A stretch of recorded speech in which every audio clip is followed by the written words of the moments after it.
అందరికీ నమస్కారం. అడ్డదారులలో డబ్బు సంపాదించాలనుకున్న ఒక కిరాతక ముఠా ఉదంతం కృష్ణా జిల్లాలో వెలుగులోకి వచ్చింది. పసిపిల్లలను అపహరించి సంతానం లేని దంపతులకు విక్రయిస్తున్న 3 మహిళల ముఠాను పెనంలూరు పోలీసులు అరెస్ట్ చేశారు. యాచకులు, రోజువారీ కూలీలు, సంచార జాతుల పిల్లలే ఈ ముఠాకు మెయిన్ టార్గెట్ కావడం గమనార్హంగా ఉంది. ఈ నెల 17న పెనంలూరు పోలీస్ స్టేషన్ లో నమోదు కాబడిన కిడ్నాప్ కేసులో కిడ్నాపర్ల చెర నుండి 10 నెలల బాలుడిని రెస్క్యూ చేసి కొనుగోలు చేసిన 2 ఆటో డ్రైవర్ ని అదుపులోకి తీసుకున్నట్టు తెలిపారు. వారిని పూర్తి స్థాయిలో విచారణ జరిపి ఈ కేసులో ప్రధాన నిందితులైన మరో 3 అదుపులోకి తీసుకోవడం జరిగిందని వెల్లడించారు. గంటా మేరీ, పెడమర్తి కనకమ్మ, గంటికోట గురమ్మను అరెస్ట్ చేసినట్లు తెలిపారు. వీరు భిక్షాటం చేసుకునే మహిళల్ని లక్ష్యంగా చేసుకుని వారి వద్ద ఉన్న పిల్లలను మాయమాటలతో బురిడీ కొట్టించి కిడ్నాప్ చేసి ఇతరులకు విక్రయిస్తూ సొమ్ము చేసుకుంటున్నట్లు విచారణలో తేలిందని పేర్కొన్నారు. Satyamani and Yesu Babu and Sharada ఈ 3 కలిపి 4 సేల్ చేయడం జరిగింది with what ever consent of parents అని చెప్పొచ్చు.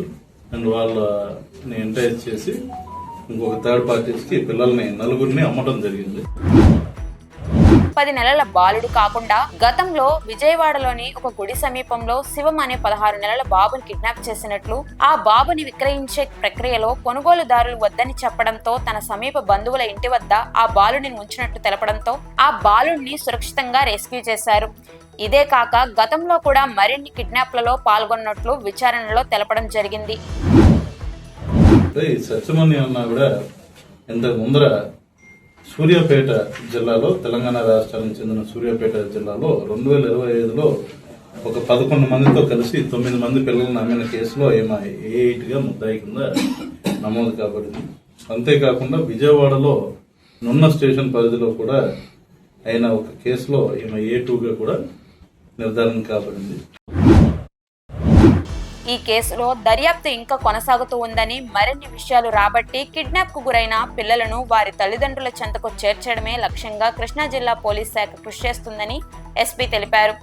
కిడ్నాపర్ల చెర నుండి రెస్క్యూ చేసిన బాలుడి యొక్క తల్లిదండ్రుల వివరాలు తెలియాల్సి ఉందని, వాటిని త్వరితగతిన గుర్తించి వారి కుటుంబ సభ్యుల చెంతకు చేర్చేందుకు ముమ్మరంగా చర్యలు చేపడుతున్నామని, ముద్దాయిల వద్ద నుండి 80,500 రూపాయలు నగదు సీజ్ చేయడం జరిగిందని వెల్లడించారు. అదే కాకుండా ఇంకా ఎస్పీ మాట్లాడుతూ, కొత్త వ్యక్తులు ఎవరైనా ఎదురుపడితే మీ పిల్లలను ఎట్టి పరిస్థితుల్లో వారికి అప్పగించవద్దని, అనుమానాస్పదంగా ఎవరైనా మీ చుట్టుపక్కల తారసపడితే పోలీసులకు తెలియజేయాలని తెలిపారు.